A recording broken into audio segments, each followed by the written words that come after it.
everyone, in this video I'll walk you through how to delete an invite message on Instagram. If you've sent an invite and want to remove it, follow these steps.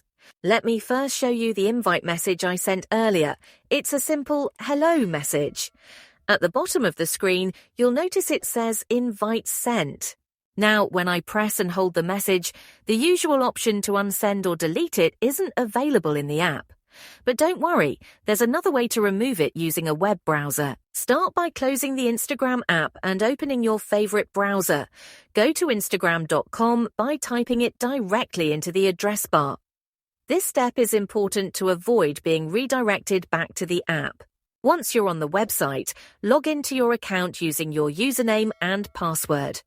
After logging in, click on the messages icon at the bottom to open your chats. Find the conversation with the invite message you want to delete. Tap the message, and you'll see 3 dots next to it.